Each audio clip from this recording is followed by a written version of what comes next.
कल माना 5 धार्मिक भजन जो साधारण से लगते हैं आपकी जिंदगी में क्रांति ला सकते हैं।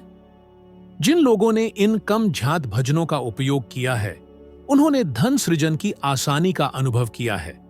यह मत सोचिए कि आर्थिक समृद्धि कुछ चुनिंदा लोगों का विशेषाधिकार है। यह केवल पुश्तैनी ज्ञान के अनुप्रयोग का परिणाम है जो आपके जन्म से बहुत पहले लिखा गया था। पवित्र शास्त्रों को पढ़ना आसान है, लेकिन असली मुश्किल उनके प्रेरक श्लोकों में छिपे संदेश को समझने में है। अगर आपको बाइबल के संदेशों को समझने में दिक्कत आ रही है तो जान लें कि इस बाधा को दूर करना एक समृद्ध और आशीर्वाद से परिपूर्ण जीवन की कुंजी है। चिंता मत करिए, अब से मैं इसे स्पष्ट और सरल तरीके से समझाऊंगा। तू यहोवा में आनंदित हो, तब वह तेरे मन की अभिलाषाओं को तुझे देगा। यह भजन संहिता अध्याय 37 श्लोक 4 है और शायद आपने कभी ध्यान नहीं दिया होगा, लेकिन इस श्लोक में इतिहास के सबसे शक्तिशाली आर्थिक और आध्यात्मिक परिवर्तन के रहस्यों में से एक छिपा है। यह पहला भजन था जिसने मुझे धन को एक बिल्कुल नए नजरिए से देखने की अनुमति दी। यह किसी भी चीज के लिए भीख मांगने के बारे में नहीं है।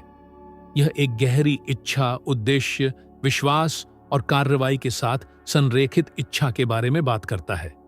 यह कहता है, भगवान छोटी मोटी इच्छाएं नहीं पूरी करते, वह दिल की इच्छा पूरी करते हैं। वह इच्छा जो आपको प्रेरित करती है, आपको बदलती है, आपको नींद नहीं आने देती और आपके अंदर जलती रहती है। पूरी आत्मा से किसी चीज की इच्छा करना किसी भी वास्तविक उपलब्धि का प्रारंभिक बिंदु है। लेकिन इच्छा का उल्लेख करते हुए मेरा मतलब किसी डरपोक इच्छा से नहीं है, एक अच्छा होगा अगर ऐसा हो जाए से नहीं। मैं एक प्रबल अटल इच्छा की बात कर रहा हूं जो एक रचनात्मक जुनून बनने में सक्षम है। एक ऐसी तीव्र इच्छा जो आवश्यकता में बदल जाती है, एक विलासिता नहीं। ज्यादातर लोग कभी धन नहीं जमा करते क्योंकि उनमें हल्की इच्छाएं होती हैं जो शंका, भय और अपराध बोध से घिरी होती हैं, और यहीं पर आर्थिक जीवन ठहर जाता है। आपने कितनी बार अपनी जिंदगी बदलने की इच्छा की है, लेकिन ऐसा महसूस किया है कि यह आपके लिए बहुत बड़ी बात है, कि शायद भगवान इतनी महत्वाकांक्षा को मंजूर नहीं करेंगे, और अगर यह विचार पूरी तरह से गलत हो? भजन संहिता अध्याय 37 श्लोक 4 दर्शाता है कि इच्छा पाप नहीं है। जब प्रामाणिक इच्छा हृदय से उत्पन्न होती है तो यह आपके वर्तमान स्व और उस महानता के बीच एक कड़ी होती है जिसे भगवान ने आपके लिए सुरक्षित रखा है। और यही बात मुझे इस भजन को जानकर समझ में आई। इसने मुझे सिखाया कि किसी भी तकनीक से पहले, किसी भी योजना से पहले मुझे यह स्पष्ट करना होगा कि मैं क्या चाहता हूं और इसे अपने पूरे अस्तित्व के साथ चाहता हूं। इच्छा केवल भावना नहीं है, यह निर्णय है। आप इस भजन को अभी लागू कर सकते हैं। एक कागज लीजिए और लिखिए, मेरा दिल समृद्धि के साथ जीना चाहता है। मैं मासिक $10,000 कृतज्ञता पूर्वक प्राप्त करता हूं। इसे एक हिचकिचाते हुए अनुरोध की तरह मत लिखिए, इसे एक आदेश की तरह लिखिए, जैसे कि आप पहले से ही इस वास्तविकता का अनुभव कर रहे हों।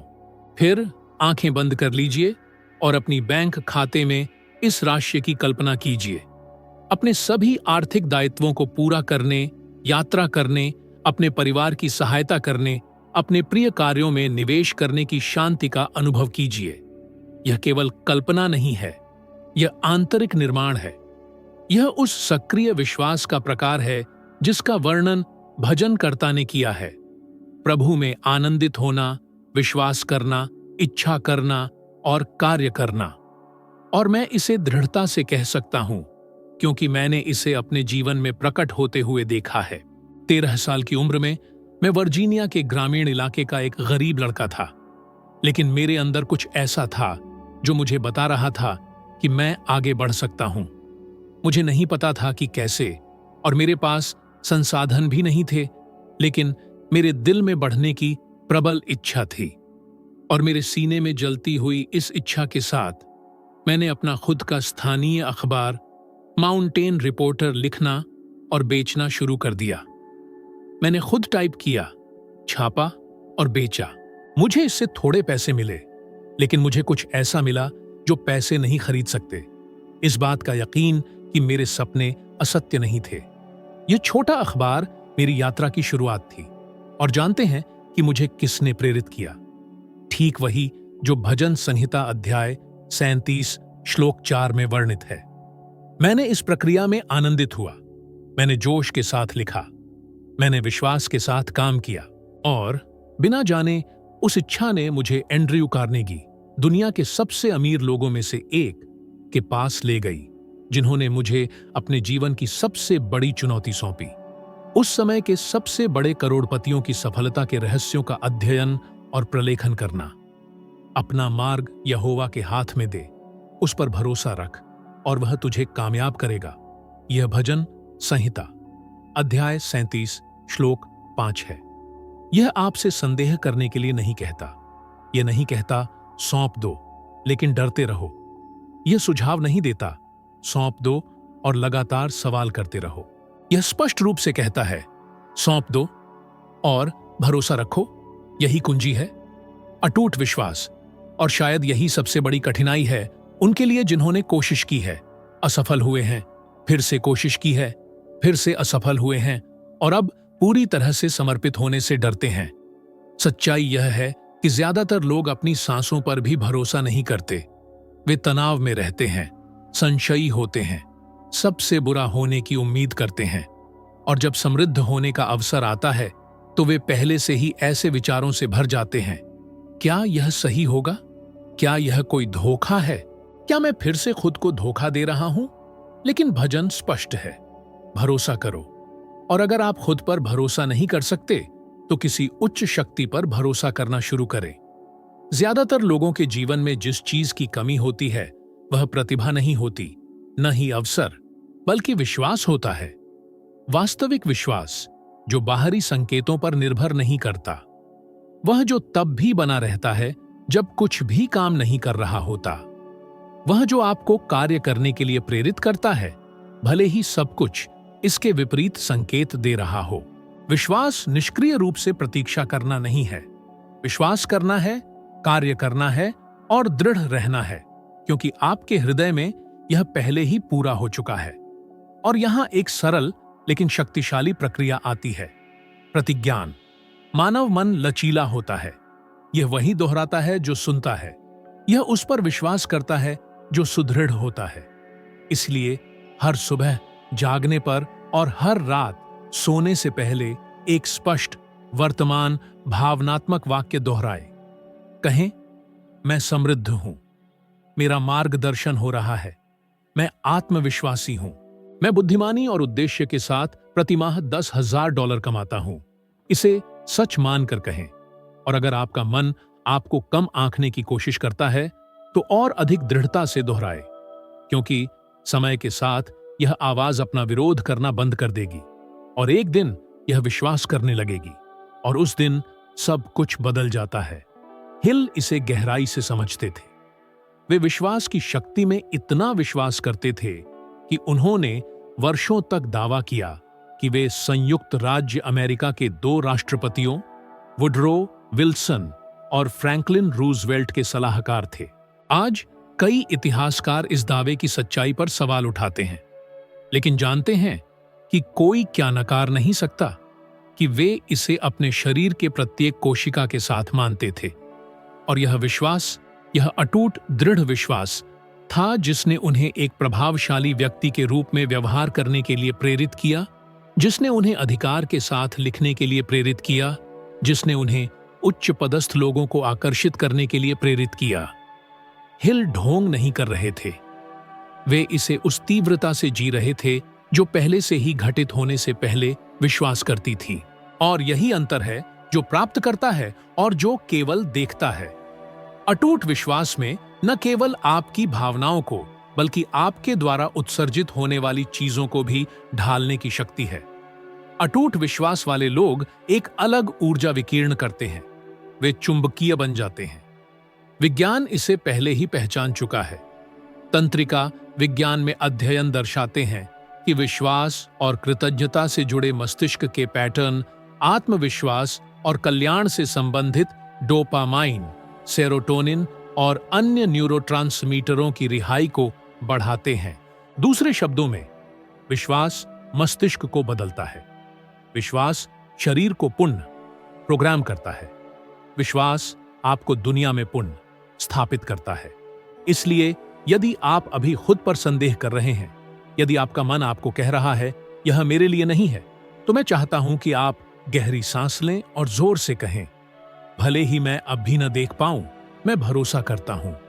और सच्चे मन से भरोसा करें, कार्रवाई के साथ भरोसा करें, क्योंकि बिना चले मार्ग को सौंपना विश्वास नहीं है, आलस्य है। अब आगे बढ़ते हुए सौंपना, अंधेरे में भी, डर के साथ भी, यही विश्वास है और यही पहाड़ों को हिलाता है। अगले 7 दिनों के दौरान मैं एक चुनौती प्रस्तुत करना चाहता हूं। मैं मार्ग पर भरोसा करता हूं और विश्वास के साथ कार्य करता हूं। इस वाक्य को एक कागज पर लिखें। इस वाक्य को दिखाई देने योग्य स्थान पर रखें, रेफ्रिजरेटर पर, दर्पण पर, अपने सेल फोन की स्क्रीन पर। और हर बार जब भय, निराशा, संदेह आते हैं तो इस वाक्य को जोर से पढ़ें। प्रत्येक शब्द में विश्वास रखें, क्योंकि जब विश्वास भय पर विजय प्राप्त करता है तो कुछ भी आपको नहीं रोक सकता। और जैसा कि भजन कहता है, वह तुझे कामयाब करेगा, लेकिन केवल तभी जब आप सौंप दें और भरोसा करें। जैसा तेरे मन में विचार होगा वैसा ही वह होगा।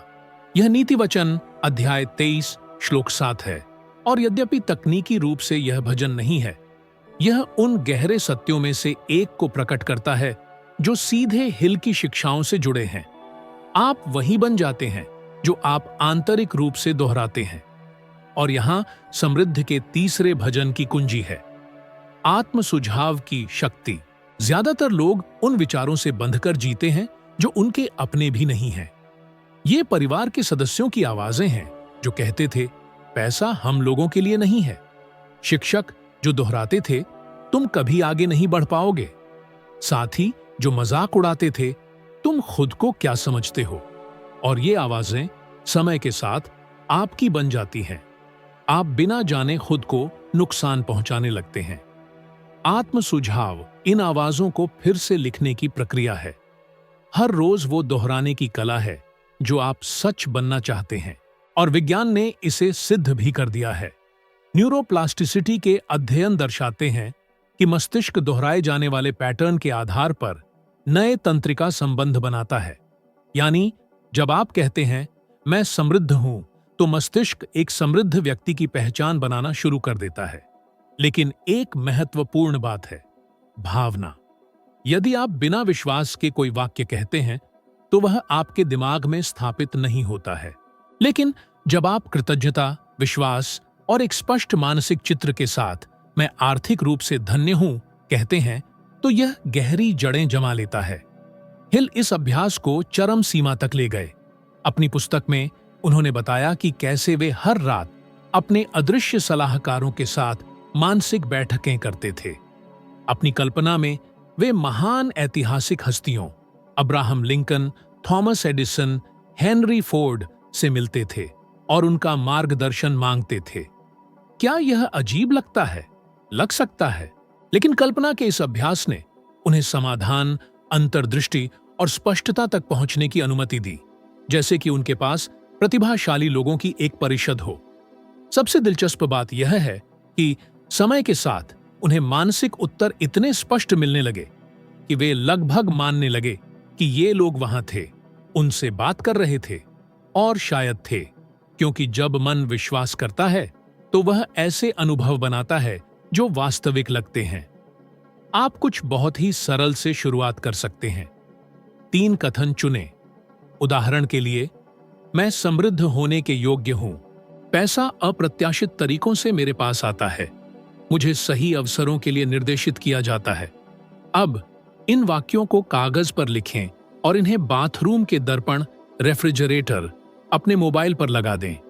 इन्हें हर सुबह और रात को जोर से पढ़ें, और केवल पढ़ें नहीं, महसूस करें। आंखें बंद करें और कल्पना करें। अपने बैंक खाते में धनराशि देखें, अपने बच्चों की मुस्कान देखें, नया घर देखें, शांति देखें। यह क्रिया में विश्वास है, यह मानसिक पुनर्प्रोग्रामिंग है। और अगर आपका मन यह कहने पर जोर देता है कि यह मूर्खता है, तो याद रखें कि इसे वर्षों से छोटा सोचने के लिए कंडीशन किया गया है। यह प्रतिरोध केवल पुराने मानसिक पैटर्न का एक प्रतिबिंब है जो खुद को बनाए रखने की कोशिश कर रहा है।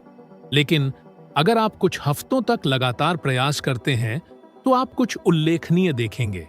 आपका रवैया बदलेगा, आपकी आवाज बदलेगा, लोग आपको अलग तरह से देखेंगे और इससे भी ज्यादा आप ऐसे अवसरों को नोटिस करना शुरू कर देंगे जो हमेशा मौजूद थे, लेकिन आपका मन उन्हें नहीं देख पा रहा था। आप वही बन जाते हैं जिसकी आप कल्पना करते हैं। अगर आज आप कमी, बकाया बिल, सीमाओं की कल्पना करते हैं तो यही आपका जीवन उत्पादित करता रहेगा। लेकिन अगर आप प्रचुरता, स्वतंत्रता, प्रभाव की कल्पना करने की हिम्मत करते हैं और इसे रोज भावना के साथ दोहराते हैं, तो वास्तविकता जवाब देना शुरू कर देगी। जादुई तरीके से नहीं, बल्कि आंतरिक परिवर्तनों के माध्यम से जो ठोस कार्यों में परिलक्षित होते हैं।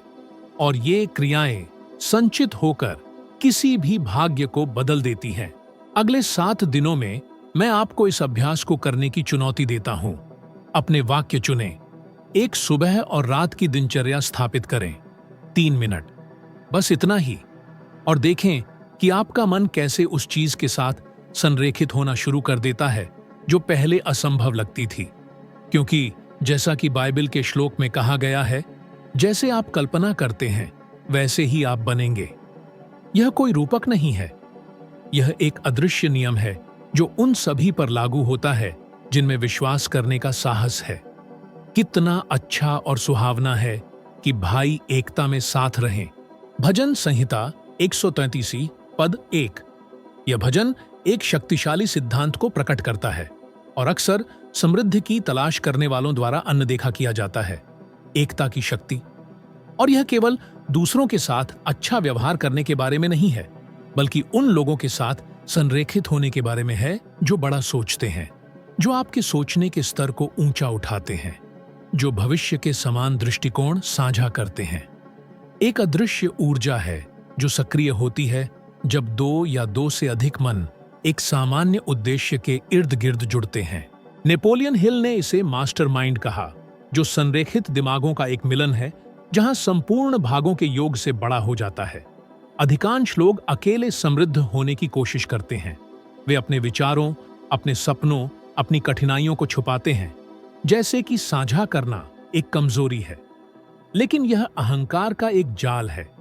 अलगाव एक मौन कारावास है, और यह कारावास उत्साह, रचनात्मकता और साहस को नष्ट कर देता है। जो अकेले चलता है वह अधिक जल्दी थक जाता है। जो दूसरों पर निर्भर करता है वह और आगे बढ़ता है। और जब आप उन लोगों के साथ चलना चुनते हैं जो विकास में समान विश्वास साझा करते हैं, तो आप ऊर्जा के प्रवाह से जुड़ जाते हैं जो आपकी शक्ति को नवीनीकृत करता है, आपके दृष्टिकोण का विस्तार करता है और आपके परिणामों को तेज करता है। विज्ञान भी इसकी पुष्टि करता है। हार्वर्ड जैसे विश्वविद्यालयों द्वारा किए गए शोध बताते हैं कि आशावादी, आत्मविश्वास और महत्वाकांक्षी लोगों के साथ रहने का तंत्रिका तंत्र, आंतरिक प्रेरणा और यहां तक कि उत्पादकता से संबंधित हार्मोनल स्तरों पर सीधा प्रभाव पड़ता है। यह कोई रहस्यवाद नहीं है, यह सामाजिक जीव विज्ञान है। आपका मन उन 5 लोगों के औसत से ढलता है जिनके साथ आप सबसे अधिक समय बिताते हैं। यदि आप उन लोगों के साथ रहते हैं जो शिकायत करते हैं, जो संदेहवादी हैं, जो कमी में जीते हैं, तो आप इस पैटर्न को दोहराएंगे। लेकिन अगर आप उन लोगों से जुड़ते हैं जो प्रचुरता, विश्वास और कार्रवाई की ओर कंपन करते हैं, तो आपको अनिवार्य रूप से ऊपर की ओर प्रेरित किया जाएगा। हिल यह जानते थे। उन्होंने अपने मिशन को मजबूत करने के लिए वास्तविक और मानसिक दोनों प्रकार के सहयोगियों का एक घेरा बनाया, और उनके जीवन पथ में सबसे महत्वपूर्ण हस्तियों में से एक चार्ल्स श्वाब थे, यूएस स्टील के अध्यक्ष। यह श्वाब थे जिन्होंने दरवाजे खोले, संबंध बनाए और अमेरिकी उद्योग के बड़े नामों के सामने हिल के काम की गंभीरता को मान्य किया। इस समर्थन के बिना परियोजना विफल हो गई होती, लेकिन हिल समझते थे कि महान विचार तभी पनपते हैं जब वे समान दृष्टि वाले अन्य दिमागों में जड़ जमा लेते हैं। और यह आपके लिए भी लागू होता है। यदि आज आपके पास अपने लक्ष्यों, अपनी चुनौतियों, अपनी उपलब्धियों को साझा करने के लिए कोई नहीं है, तो अभी से ही अपना सहायता समूह बनाना शुरू करें।